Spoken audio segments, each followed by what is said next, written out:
Hi everybody, in this video we're going to go over the influential people unit. It's one of my favorites and I'm so excited about it and I hope you like it too. So for the project, the students are going to pretend that they work for a magazine that publishes an article about the year's most influential person, and they have to, as an employee, they have to argue to the editor-in-chief who deserves to be on the front cover, who is the most influential person. And I've modeled this after Time magazine. And so if you want some more information, this will make a lot more sense to you if you go over to see how Time magazine does like their top 100 and their most influential person that's on the cover. So this is an argumentative project, so they have to have an argumentative tone with a counterclaim and a rebuttal. So for mastery, they have to have a clear claim supported by at least 3 logical reasons and relevant evidence. They have to have a counterclaim that's refuted with evidence.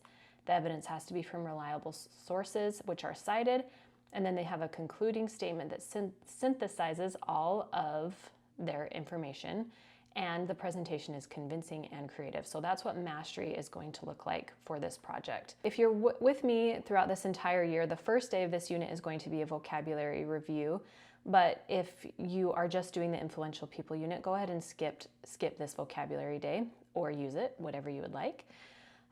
So we're going to do any sort of warm-up. Since it's just a vocab day, it is different from the rest of the unit, so you can do any warm-up that you want.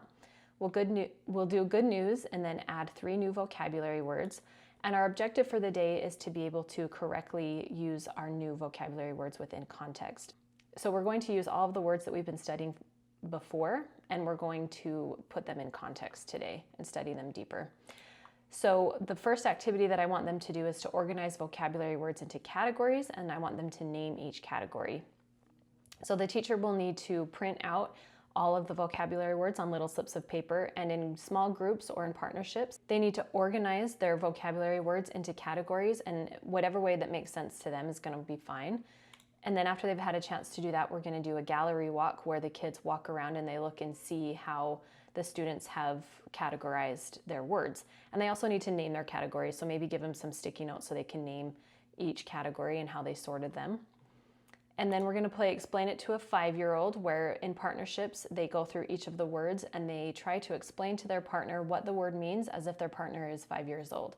So this gets them thinking deeply about the word, what the word means, but then it's a challenge too because they have to pare it down into simple terms. Then I want them to write a story, journal entry, poem, or comic using all of the vocabulary words, and then if they want to do something else, they can totally do that with teacher permission. And then we're going to play Trash Get Ball, and there's lots of different versions of this. Go ahead and Google a couple and see how you like it and do whatever is best for you. On the next day, we are going to start our influential people unit. So this is our Mastery Day overview where we're going to tell the students about the project and what they need to do to be successful.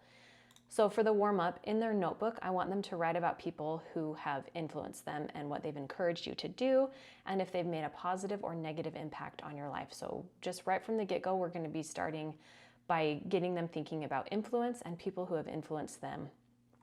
We'll do good news and vocabulary words. And then our daily objective is to be able to explain what the final assignment is going to be, and I want them to be able to define influence. Okay, so we're going to do our Mastery Day overview, and I'm going to hand them handout A and handout B, and I'm going to tell them exactly what the project is. We're going to dive deep into the rubric so they can see what a 1, 2, 3, and a 4 looks like. I'm going to give them this handout that has our objective on it and the essential questions for the unit, and they will use handout B to reflect on their progress every single day. So I want them to turn and talk to each other by looking at the rubric, which is handout A. I want them to talk to each other about what they see are the differences between a proficient project and a mastery project. And then I also want them to turn and talk to each other about what we are doing for this unit and why we are doing it. And then I want them to write on handout B what we are doing and why are we doing it. And the enduring understandings that we created at the beginning of the year about why language arts matter, you can refer your students to those so they can kind of get an understanding of why we're doing this project. And then I'm going to open it up for some questions, and I will spend all day answering questions if they're legitimate. I want them to have a really clear understanding about what they are expected to do and what they can and cannot do. I'm really going to encourage them to be super creative. As long as they can show me these things on the mastery rubric, then they can show me it however they want. A video, presentation, trifold, podcast, anything that they want. So then I'm going to have them choose a norm, and I'm going to have them write it down on handout B, and then I want them to write what that norm looks like in action. And then I'm going to tell them that these are the essential questions that we're going to be focusing on for the unit. And for today, we're going to be specifically focusing on what influence is. And in order to answer that question, we're going to do table talks. And I have this in 6 rounds, but you can do however many rounds that you want. So using handout G, they're going to read information, they're going to talk to each other, and they're going to take notes. So handout G has a spot for them to write down their thoughts as they read, and then write down others' thoughts as they talk to each other, and then it has a spot for them to synthesize all of those thoughts into an answer about what influence is. And I have taken this a step further under their thoughts to connect their thoughts to text, text to self, or text to world. But you don't have to do that. If your kids aren't at that level yet, then go ahead and just remove that. But if you like it, go ahead and keep it. So at tables, I'm going to have information about influence. I could have examples of influential people. I could have different definitions of influence. I could have a couple of influencers, articles about influencers, anything that helps them answer the question, what is influence, at each table. So at the first table, they're going to read what's at the table, they're going to talk to each other, and they're going to write down notes on handout G. And then we're going to switch, and they move to a table that has different stuff about influence. And you can do as many rounds as you want. I have 6 here. After the 6th round, where they have had a chance to talk and read and take notes, I want them to synthesize their thoughts at the bottom of handout G. What is influence, and how has your thinking changed or expanded? And then we're going to have a quick Socratic seminar about the question, what is influence? What have you been learning through the reading and through your conversations? What texts have you been, like if you do the text to text, text to self, text to world, I want to ask them, what connections did you make to other texts or to the world or to yourself? And then I'm going to have them reflect on handout B, and then I'm going to tell them to have a really good day.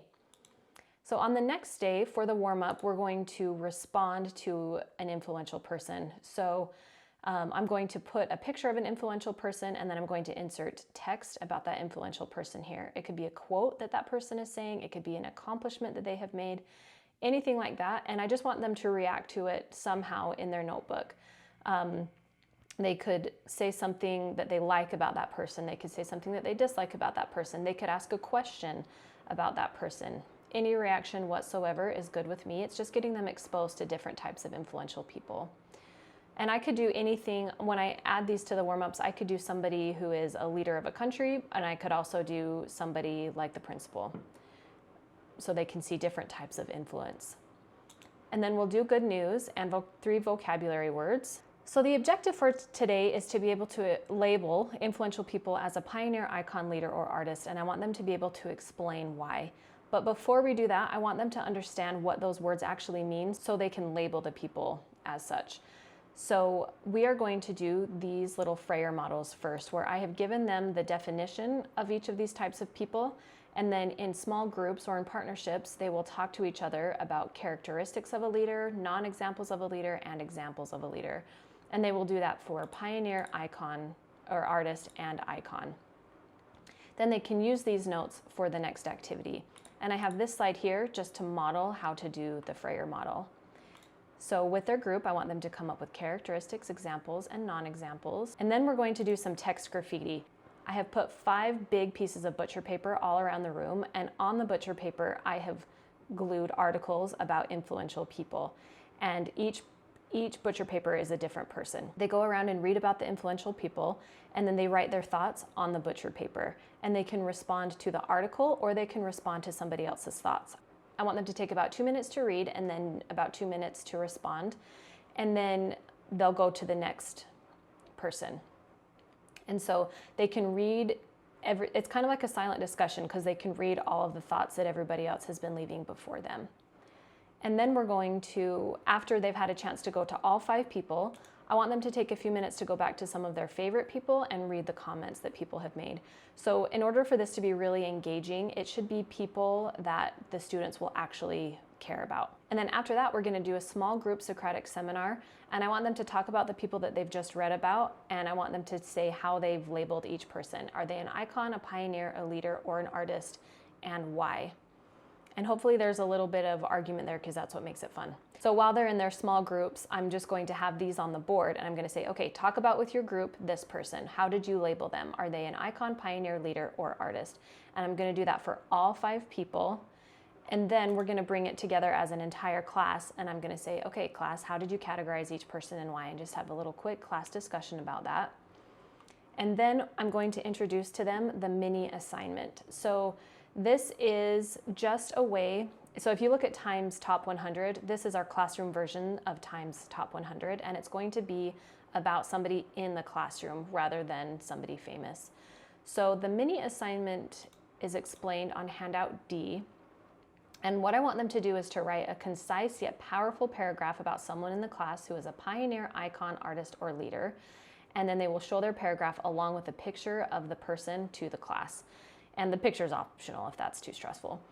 But for mastery, the paragraph is concise and it takes no longer than a minute to read, and it illustrates why your person is a pioneer, icon, artist, or leader. And their word choice makes the paragraph powerful and inspiring. So I really want the kids to get to know the people in their class, and I want them to write a paragraph about the characteristics that they have that make them an influential person. And then after warm-ups, we will do these little presentations where they share their paragraph and kind of just give a little shout out to their peers. And I will have them sign up on this handout here, handout F. I will have them sign up for a day to do their little presentation. So depending on how many kids you have, you could do 2 or 3 quick presentations during your beginning routines. And I might offer a treat or a high five to somebody who signs up to go tomorrow, because I want somebody to present this tomorrow. Okay, so for the mini assignment, I will have them turn and talk to each other about what the difference between proficient and mastery is on handout D. And then I will give them time to ask some questions, and then I'll have them sign up for their presentation, and then I will have them reflect on handout B about how they are getting closer to Mastery Day. And then on day 40, we'll do the same opening routines with a new influential person, good news and vocabulary.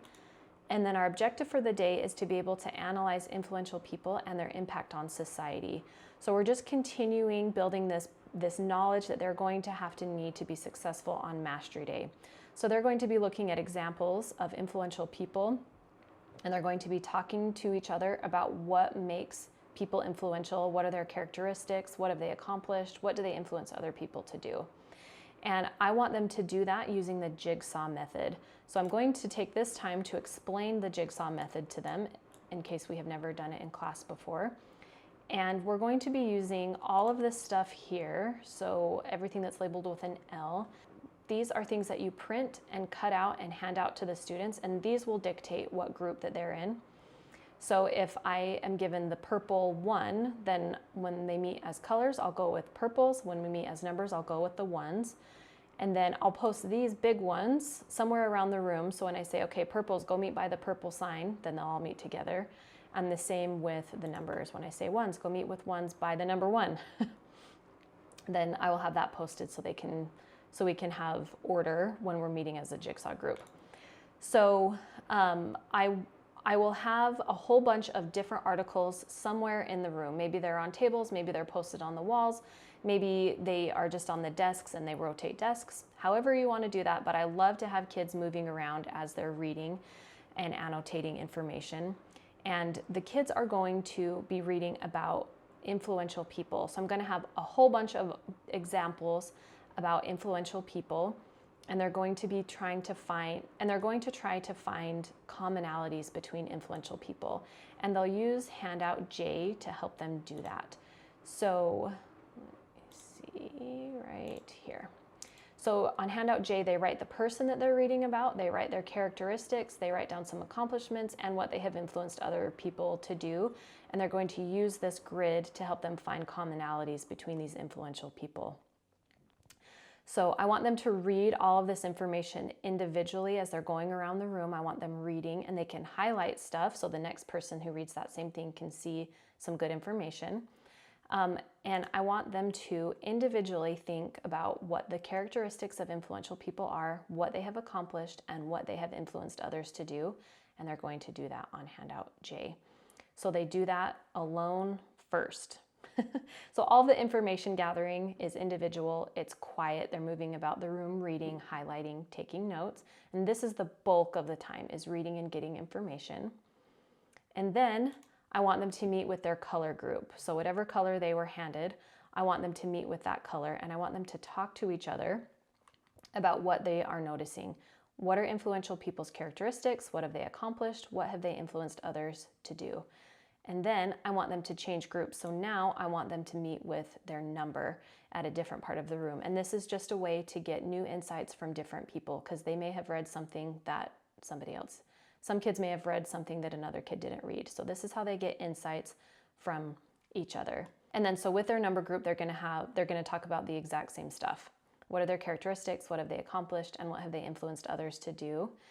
And then I want them to stay in their number group, and I want them to discuss these questions, and I want them to write them down on handout J2. And these don't have to be perfect sentences. They don't have to be written in crew. They can just be kind of some scattered thoughts about where they are in their thinking.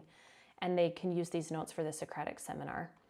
So then I'm going to give them some time to meet as an entire class in a circle, and I'm going to let them discuss these questions that are on handout J2.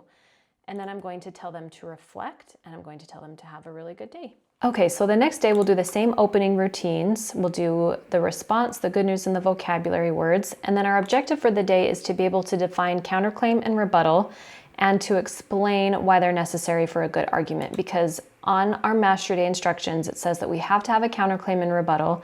And so we're going to spend this whole day making sure that students understand what a counterclaim is, why they matter, and how to write a counterclaim and a rebuttal.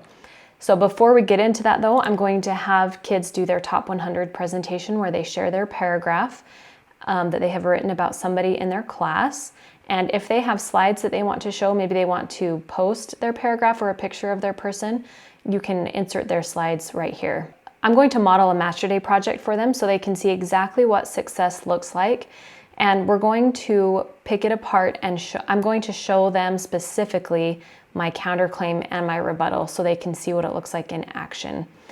And I'm going to just, after showing them the project, I'm going to ask them, what is a counterclaim, what is a rebuttal, and how do they make an argument stronger, just so I can see where they are in their thinking, and I can have them just talk this out, or I can have them write it.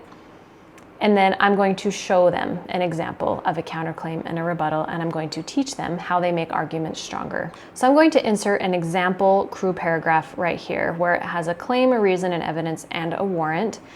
And we're going to talk about each element of that paragraph. And then I'm going to insert an example of a counterclaim and rebuttal to the previous claim that we just studied right here, so that I can show them how they work together, where this is the claim and here's the counterclaim and rebuttal. And to further that, I am going to hand out in envelopes slips of paper that have counterclaims on them and rebuttals. And in partnerships, I want them to match the counterclaim and the rebuttal together. This is just another way of showing them how a counterclaim and a rebuttal work together. And again, I'm going to revisit these questions, and I'm going to ask them again, okay, what are you noticing about a counterclaim? What are you noticing about a rebuttal? And how are they making the argument stronger? And then I'm going to put their answers here on these slides so the students can get a visual of all the good answers. I'm going to do the same thing for a rebuttal. Oops, right here. And if you have time for this, you can do a counterclaim and rebuttal hunt where students read essays and they find the claim, the counterclaim, and rebuttal and keep track of it on handout K. And then I want them to discuss with each other what is the point of a counterclaim and rebuttal and how do they make an argument stronger. We're just re-emphasizing how important a counterclaim and rebuttal is and how they make an argument stronger, because they have to have that to be successful on Mastery Day. Then I'm going to have them reflect on how they're getting closer to Mastery Day, and then I'll tell them to have a really good day. The next day we'll do the same opening routines with the warm-up, good news, and vocabulary. And the objective for the day is to be able to write a counterclaim and a rebuttal to my peers' claims. So we're going to do a little hot potato activity to do that. But first, we're going to do some mini presentations about influential kids in our class. And then I'm going to tell the kids to take a piece of paper out, and I want them to write one crew paragraph about their influential person. So this is just really preliminary. Maybe they haven't even chosen their influential person yet, but maybe just a person that they're thinking of that they could do for their project. I want them to write one crew paragraph about that person with a claim, reason, evidence, and a warrant. And it's not going to be perfect or polished. This is just practice. And then we're going to play hot potato with those paragraphs. So how hot potato works is I play some music and they pass papers around, and then as soon as the music stops, they keep the paper that they have on their desk and they read the claim that their peers have made and they argue with it. So they say, I disagree, your person isn't influential because of XYZ. And we do that, play the music again, and then stop the music, and then whatever paper they have on their desk, they read the claim and then the arguments with it, and they add their own arguments to it. And you can do that however many times that you want. And then when you're done, it needs to go back to the original writer, and then they read that over, and they now have arguments against their claim that they are going to have to write a counterclaim for. And I have given them sentence starters here. So they have the counterclaim sentence starters could be something like, some people argue that, da-da-da, it's believed that, da-da-da, an opposing view is that, and then the rebuttal is the following, this perspective fails to consider such and such, and so on.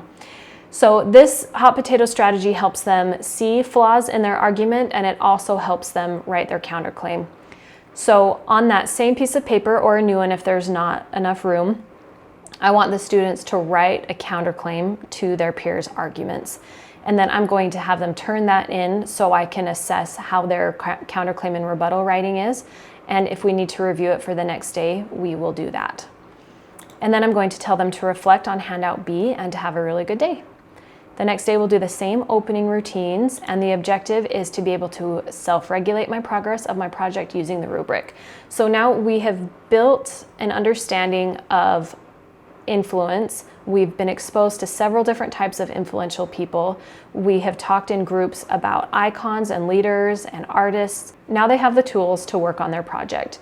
So I'm going to give the kids some time to do their mini presentations, and then I'm going to show them some research tools that they can use if it is helpful. Anything that's labeled with an I is to help them research. So the first is this handout where they write their person in the middle, and then they write how they're an icon, leader, artist, or a pioneer.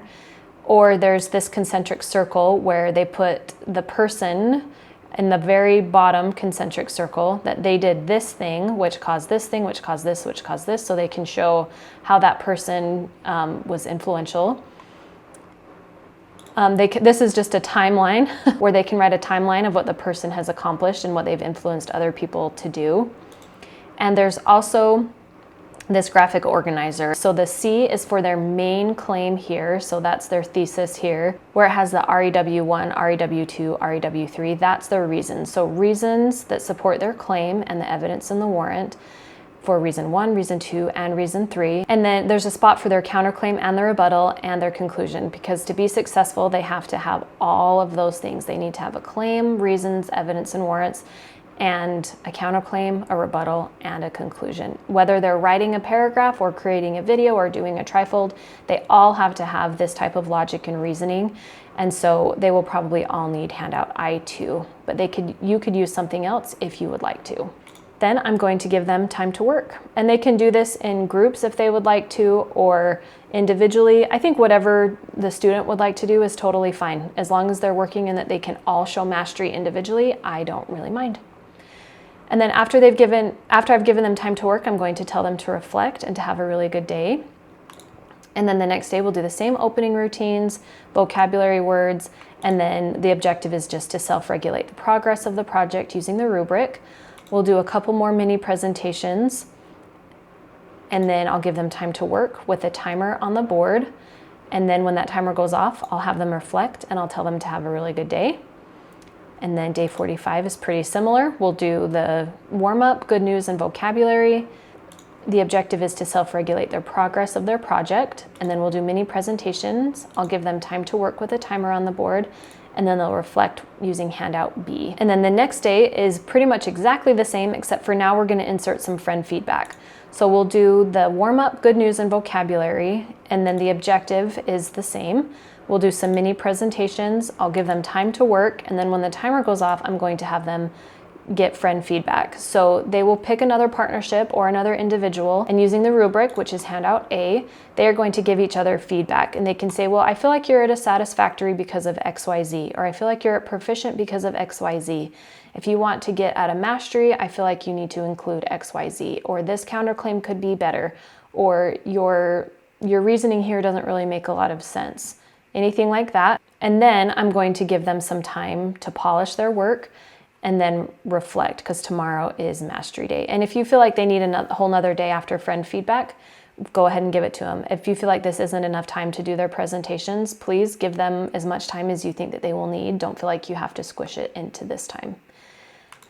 So after friend feedback, I want them to reflect on where they are on the rubric. And then the next day is mastery day, which is the best day ever. It's so much fun.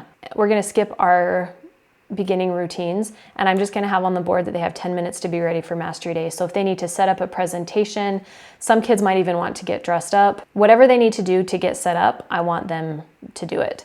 So when the 10 minutes are up, half of the class are going to present and the other class are going to enjoy. So we do it like science fair style, where half of the group has their presentations out on desks and the rest of them just walk around and enjoy their presentations. And I'm walking around with handout A, I'm walking around with rubrics with the students' names on them, and I'm grading them live. And I'm saying, okay, there's evidence for proficiency here, there's evidence for mastery here. I'm writing down evidence for their grade. So, and then if I don't get anything graded in real time, then I'll just tell them to leave their presentations in class and I'll grade it after class. So after I have been able to see everybody's project, then I'm going to tell them to switch. So the rest of the group the group that has been enjoying now goes to present, and the kids who just finished presenting now get to walk around and enjoy the presentations. And I'm grading again. And after I have had a chance to see everybody's, I'm going to have them do their final reflection, which is handout C. And I want them to tell me how they have met the objective, and I'm going to have them, I need them to include evidence from the rubric in their response, and I want them to tell me how they did on their norm, and I want them to tell me how their thinking has changed and expanded throughout this unit regarding the essential questions or anything else. And you can include the final reflection in their grade if you would like to. Then after the final reflection, we're going to do a Socratic seminar about the essential questions. What is influence? How do influencers promote or contradict my cultural beliefs and values? And how can I avoid being negatively influenced? And we're just going to talk and enjoy each other's company, maybe reflect on how the process went, what you liked and didn't like, maybe take some time to laugh about something, and just celebrate. And then we're going to put an icon on the timeline. So you could have a student create something that kind of symbolizes the unit and then put it on the timeline and just celebrate that you have completed another project. Thanks everybody. I hope this is a really fun unit for you. Go smash it.